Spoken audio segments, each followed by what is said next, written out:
ഓം ശ്രീ ഗണേശ ശാരദാ ഗുരുഭ്യോ നമഃ. ഓം ശ്രീ നാരായണ പരമഗുരവേ നമഃ. നമ്മുടെ ഇന്നത്തെ സത്സംഗ് വേദിയിലെ എല്ലാ സുഹൃത്തുക്കൾക്കും നമസ്കാരം. നമുക്കിന്ന് ശ്രീനാരായണ ഗുരുദേവന്റെ ആത്മോപദേശ ശതകം എന്ന ദാർശനിക കൃതിയിലെ 54ാമത് ശ്ലോകം പഠിക്കാം. ശ്ലോകമൊന്ന് വായിക്കാം. ഉണരുമവസ്ഥയുറക്കിലില്ല, ഉറക്കും പുനരുണരുമ്പോഴതും സ്ഫുരിക്കുവീല. അനുദിനമിങ്ങനെ രണ്ടും ആദിമായ വനിതയിൽ നിന്നു പുറന്നു മാറിടുന്നു. സാരം: ഉണർവിലുള്ള അവസ്ഥ ഉറക്കത്തിലില്ല, ഉറക്കത്തിലുള്ള അനുഭവം ഉണർവിലില്ല. ഓരോ ദിവസവും ഈ രണ്ടവസ്ഥകളും ആദിമായ വനിതയിൽ നിന്നുണ്ടായി മാറിക്കൊണ്ടിരിക്കുന്നു. നമുക്ക് ഇതിനെ ഒന്ന് സൂക്ഷ്മമായി പഠിക്കാം. ഉണരുമവസ്ഥ ഉറക്കിലില്ല, ഉറക്കം പുനരുണരുമ്പോൾ അതും സ്ഫുരിക്കുവീല.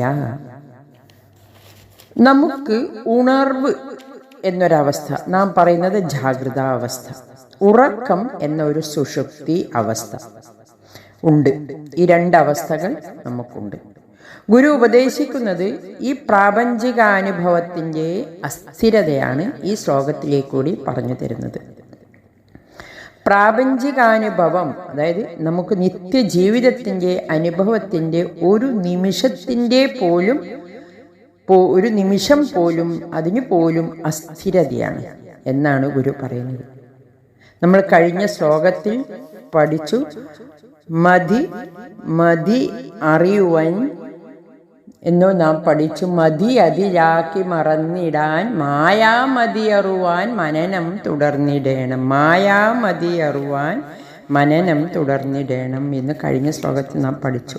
ഇതിനെല്ലാം ആധാരമാകുന്ന ചൈതന്യം, ആത്മാവ് ഒന്നാണെന്ന് ഗുരു നമ്മെ ബോധ്യപ്പെടുത്തുവാൻ ശ്രമിക്കുകയാണ്. പ്രപഞ്ചത്തിലെ അനേക കോടി വസ്തുക്കൾ നമുക്ക് ചുറ്റുമുണ്ട്. അതിൽ ജീവനുള്ളതും ജീവനില്ലാത്തതുമുണ്ട്, സസ്യജന്തുക്കളുണ്ട്. ഇങ്ങനെ പ്രപഞ്ചം അതിസൂക്ഷ്മമായി വിന്യസിക്കപ്പെട്ടിരിക്കുന്നു. അതുകൊണ്ട് തന്നെയാണ് ഒരു സാധാരണ മനുഷ്യൻ ഇതെല്ലാം വിഭിന്നങ്ങളായി കാണാൻ പറ്റുന്നത്. നാം ഇതിനെയൊക്കെ വ്യത്യസ്തമായി വിലയിരുത്തുന്നു. ഇതിനെയെല്ലാം ആധാരമായിരിക്കുന്ന ചൈതന്യം ഏകമാണ്. ഏക ബീജത്തിൽ നിന്നുത്ഭവിച്ചതാണ് പ്രപഞ്ചവും പ്രപഞ്ചത്തിലെ സർവചരാചരങ്ങളും. ഇതാണ് നമുക്ക് ബോധ്യപ്പെടേണ്ടത്. അതിനുവേണ്ടി ഗുരു 100 ശ്ലോകം കൊണ്ട് നമ്മുടെ മനസ്സിനെ പാകപ്പെടുത്തിയെടുക്കുകയാണ്. വിത്തൊന്നു താൻ വിവിധമായി വിലസുന്നു, ഒറ്റ വിത്ത് പലതായി വിലസുന്നു. അത്ര കൃത്യമായിട്ടാണ് ഗുരു പ്രതിപാദിക്കുന്നത്. ഇത് ധ്യാനാത്മകമായി മനസ്സിലാക്കണമെന്നും എല്ലാറ്റിനും ആധാരം ഒന്നാണെന്നും ഈ ശ്ലോകത്തിൽ പറയുന്നു. അത് അനുഭവത്തിലൂടെ ബോധ്യപ്പെടുത്താൻ ശ്രമിക്കുകയാണ് ഗുരു. നിത്യം നമുക്കുണ്ടാകുന്ന ജാഗ്രതാവസ്ഥ, ഉണർന്നാവസ്ഥ, സുഷുപ്തി അവസ്ഥ, സ്വപ്നാവസ്ഥ, ഈ 3 അവസ്ഥാത്രയങ്ങളെ നാം എപ്പോഴും കേൾക്കാറുണ്ട്. എന്നാൽ ഗുരുവിനെ സംബന്ധിച്ചിടത്തോളം 2 അവസ്ഥകളേ ഉള്ളൂ, ഉണർവും ഉറക്കവും. ഉണർവ് അതായത് ഉണർന്ന അവസ്ഥ, ഉണർവിൽ നമ്മെക്കുറിച്ചും നമ്മുടെ ചുറ്റുപാടിനെക്കുറിച്ചും അറിയാൻ നമുക്ക് പറ്റുന്നു. നാം ഇന്നതാണ് ചെയ്യുന്നതെന്നും അറിയുന്നൊരു ബോധതലമാണ് ഉണർവ്. ഒരു ദിവസമെന്ന് പറയുന്നത് രാവിലെ 6 മണി മുതൽ വൈകുന്നേരം 6 മണി വരെ, പിന്നെ വൈകുന്നേരം 6 മുതൽ രാവിലെ 6 മണി വരെ രാത്രിയാണ്. നമ്മളോട് ആരെങ്കിലും വയസ്സ് ചോദിച്ചാൽ നാം എത്ര രാപ്പകൽ അനുഭവിച്ചിട്ടുണ്ടോ എന്നതിനനുസരിച്ചിട്ടായിരിക്കും നാം വിലയിരുത്തുക. പറയുന്നത് കേട്ടിട്ടുണ്ട്, 1000 പൂർണ്ണചന്ദ്രന്മാരെ കണ്ടു എന്നൊക്കെ. അതുകൊണ്ട് ദിനരാത്രികളാണ് ആയുസ് കണക്കിൻ്റെ അടിസ്ഥാനം. നമ്മുടെ ജീവിതത്തിൽ ഇങ്ങനെ ഉണർവും ഉറക്കവും മാറി മാറി വന്നുകൊണ്ടേയിരിക്കുന്നു. ഇവിടെ നാം ചിന്തിക്കണം, ഈ ദിനരാത്രങ്ങൾക്ക് എന്ത് അസ്തിത്വമാണുള്ളത്? ഭൂമി സ്വയം കറങ്ങുകയും സൂര്യനെ ചുറ്റുന്നതും കൊണ്ടാണ് ദിനരാത്രങ്ങൾ ഉണ്ടാകുന്നത്. ഭൂമിയുടെ കറക്കമാണ് വാസ്തവം. സൂര്യന് അഭിമുഖമായി വരുന്ന ഭാഗം പകലും സൂര്യന് ബഹിർമുഖമായി വരുന്ന ഭാഗം രാത്രിയുമാണ്. ഇതാണ് രാത്രിയും പകലും. പക്ഷെ ഇതാണ് നമ്മുടെ ജീവിതത്തിൻ്റെ ദൈർഘ്യം നിശ്ചയിക്കുന്നത്. ഇതിലൂടെ ഗുരു പറയുന്നു, ഇല്ലാത്തത് കൊണ്ടാണ് നമ്മുടെ ജീവിതത്തിൻ്റെ ദൈർഘ്യം നിശ്ചയിക്കുന്നതെങ്കിൽ ദൈർഘ്യ നിശ്ചയമില്ല. ഉണർന്നിരിക്കുമ്പോഴുള്ള അവസ്ഥ ഉറക്കത്തിലില്ല. ഈ അനുഭവമെല്ലാം ബോധത്തിലാണ് ഉണ്ടാകുന്നത്. നമുക്ക് ബോധമില്ലെങ്കിൽ ഈ പ്രപഞ്ചത്തിലെ അനുഭവം ഒന്നും അറിയാൻ സാധിക്കില്ല. ബോധമാണ് പ്രധാനം. അതുകൊണ്ട് ഉണർവിൽ മാത്രമേ പ്രപഞ്ചാനുഭവമുള്ളൂ, ഉറക്കത്തിലില്ല. പ്രപഞ്ചം ഉള്ളതായും ഇല്ലാത്തതായും നമുക്ക് അനുഭവപ്പെടുന്നതിൻ്റെ അടിസ്ഥാനം നമ്മുടെ ബോധമാണ്. ബോധമുള്ളപ്പോൾ പ്രപഞ്ചമുണ്ട്, ബോധമില്ലെങ്കിൽ പ്രപഞ്ചമില്ല. ഇതാണ് വാസ്തവം. ഈ ബോധതലത്തിൽ നിന്നുയർന്ന ഒരു ബോധതലത്തിലാണ് നമ്മുടെ ബോധതലത്തിൽ നിന്നുയർന്ന ഒരു ബോധതലത്തിലാണ് സദ്ഗുരുക്കന്മാർ എത്തിപ്പെടുന്നത്. ആത്മീയമായ ഉണർവ് സംഭവിച്ച് പ്രാപഞ്ചികമായ അനുഭവത്തിനപ്പുറത്തേക്ക് അറിവിൻ്റെ തലം എത്തപ്പെടുന്ന ഒരു ബോധതലത്തിൽ ഈ പ്രപഞ്ചാനുഭവത്തിൻ്റെ വാസ്തവം അവർക്ക് കൃത്യമായി ബോധ്യപ്പെടുന്നു. പരയുടെ പാൽ നുകർന്ന ഭാഗ്യവാന്മാർ അവരാണ്. ഈ പ്രപഞ്ചത്തിൻ്റെ രഹസ്യം അറിഞ്ഞവർ. അവർക്കറിയാം പ്രപഞ്ചത്തിൻ്റെ ഈ സ്ഥിതി അസ്ഥിരമാണ്. ആ ബോധ്യമാണ് ഗുരു ഇവിടെ പ്രതിപാദിക്കുന്നത്. നാം പ്രപഞ്ച ജീവികളായി പ്രാപഞ്ചിക ബോധത്തിൽ നിൽക്കുമ്പോൾ പ്രാപഞ്ചിക തലത്തിനപ്പുറം എത്തിയ ഗുരുവിനെ പോലെയുള്ളവർ നമ്മെ ബോധ്യപ്പെടുത്തുന്നു, ഈ പ്രപഞ്ചത്തിൻ്റെ ഈ ഉണർവ്, ഈ ഉറക്കം എന്ന് തോന്നുന്നതെല്ലാം സ്ഥിരതയില്ലാത്തതാണ്, നശ്വരമായതാണ്. നാം പ്രപഞ്ചാനുഭവത്തിനനുസരിച്ച് നമ്മുടെ ജീവിതം ക്രമപ്പെടുത്തുന്നു. നാം ഈ ജീവിതം യഥാർത്ഥമായതാണ്, ശാശ്വതമായതാണ് എന്ന് കരുതി ജീവിക്കുകയാണ്. ഈ ജീവിതം കൊണ്ട് നേടാവുന്നതെല്ലാം പരമാവധി നേടാൻ നാം ശ്രമിച്ചുകൊണ്ടേയിരിക്കുന്നു. ജനനം മുതൽ മരണം വരെയുള്ള ജീവിത ദൈർഘ്യത്തിൽ നാം സമ്പാദിച്ചു വെക്കാൻ ഒരുങ്ങുന്നു. നാം പെടാപ്പാട് പെട്ട് ഉണ്ടാക്കി വയ്ക്കുന്നു. പക്ഷേ ഇതൊന്നും അനുഭവിക്കാതെ നാം മരിച്ചു പോകുന്നു. ഉണ്ടാക്കിയത് മിച്ചം. ഇത് പറയുമ്പോഴേ നമുക്ക് അനുഭവമുള്ള ഒരു ടീച്ചേഴ്സിൽ 2 ടീച്ചർ, ഭാര്യയും ഭർത്താവും, 2 പേരും അധ്യാപകന്മാരാണ്. അവരുടെ റിട്ടയർ ലൈഫിന് ശേഷം ഒരു സ്കൂളൊക്കെ തുടങ്ങി. അത് ഒരു സ്കൂള്, ഒരു വിദ്യാലയം അത് വികസിച്ചു വരാൻ കുറച്ച് സമയമെടുക്കും. അപ്പം അത് വികസിച്ചു.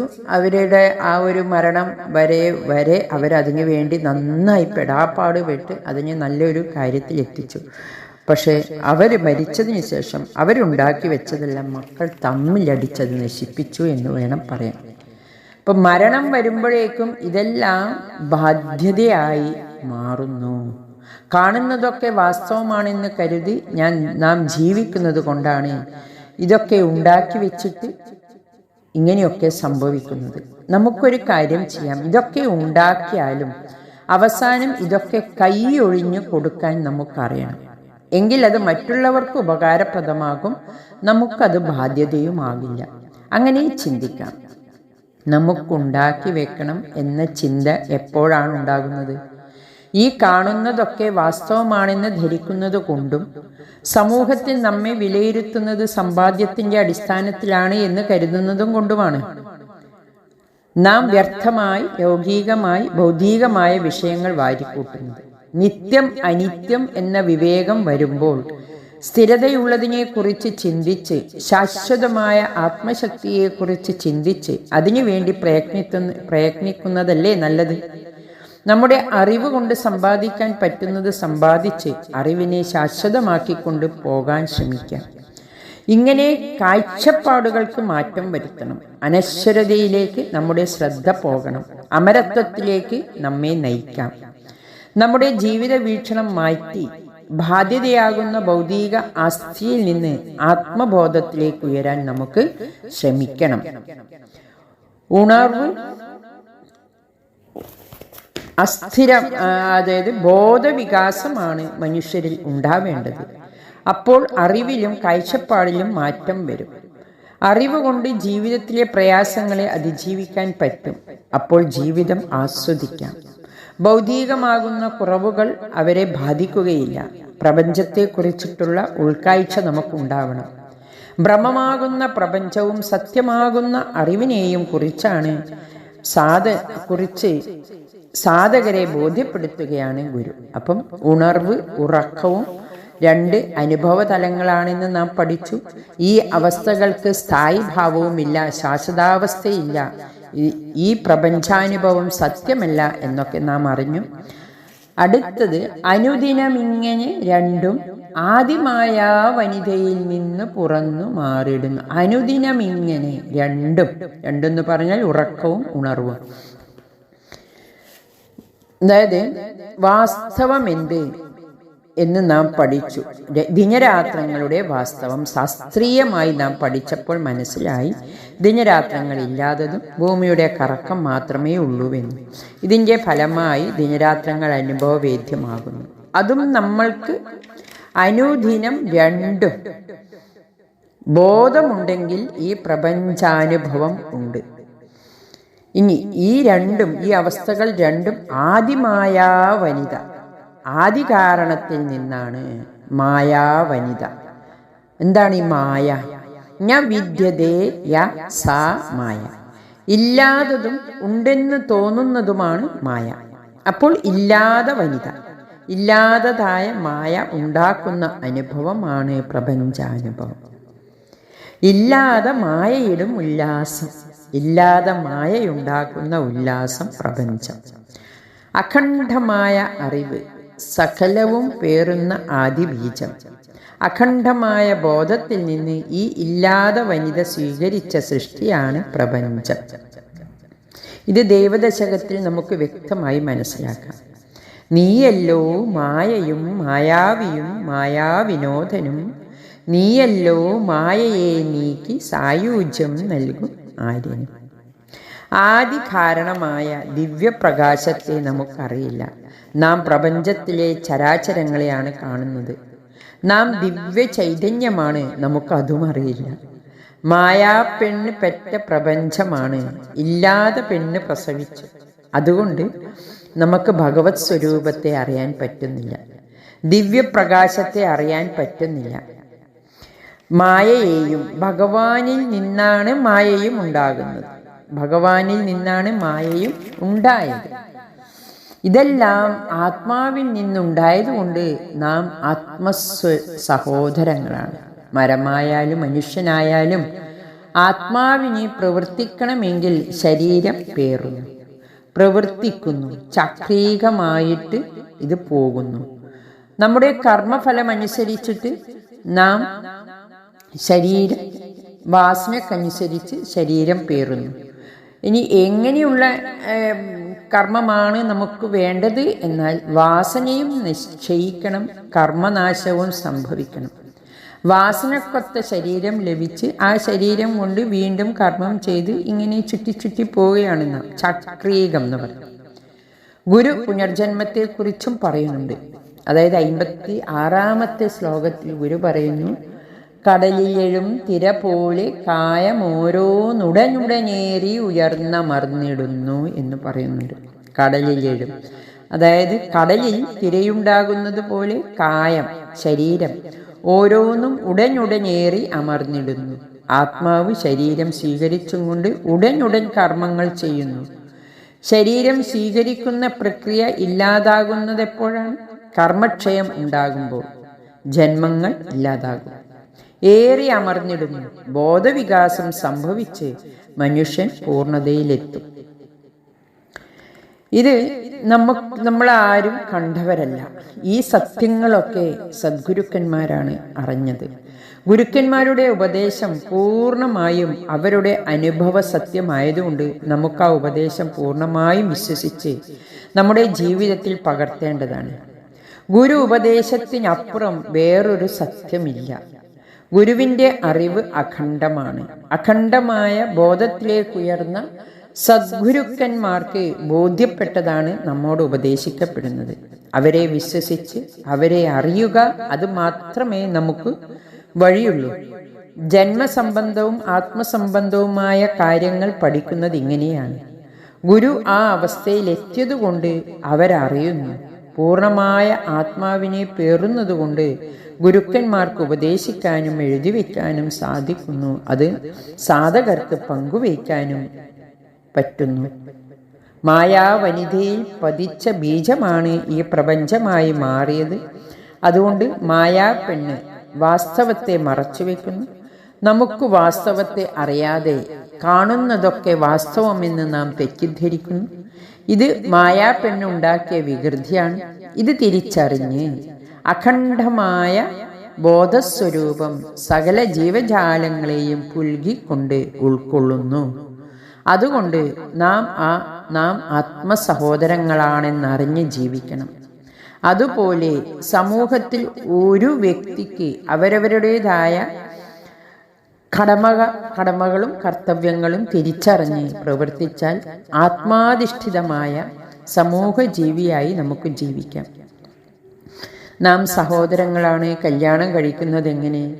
അതൊരു സാമൂഹ്യ ജീവിതമാണ് എന്ന് ചിന്തിച്ചിട്ട്, വേറെയൊന്നും ചിന്തിക്കാതെ, എന്നും അന്യോന്യം സ്നേഹിച്ചിട്ട്, നാം എല്ലാം ഒന്നാണെന്ന് മനസ്സിലാക്കി ഒരുമയോടെ ജീവിക്കാൻ ഗുരുകൃപയും ഈശ്വരകൃപയും ഉണ്ടാവട്ടെ. ഹരി ഓം. ഒന്നുകൂടി അതിൻ്റെ അർത്ഥം സാരം ഒന്നുകൂടി പറയാം. ഉണർന്നിരിക്കുക എന്നത് ഉറക്കമെന്ന അവസ്ഥയുടെ അഭാവം, ഉറക്കമെന്ന അവസ്ഥ ഉണരുന്നതിൻ്റെ നഷ്ടം. ഏതെങ്കിലും ഒരവസ്ഥ മാത്രമേ നമുക്ക് അനുഭവിക്കാനാവൂ. ഈ രണ്ട് വിപരീതാവസ്ഥകളും പ്രതിദിനം സംഭവിച്ചു കൊണ്ടിരിക്കുന്നു. രണ്ടും മായയാകുന്ന ആദിമാതാവിൽ നിന്ന് ആവിർഭവിച്ച് വൈരുദ്ധ്യമാർജിച്ചിരിക്കുന്നു. ഹരി ഓം നമഃ ശിവായ.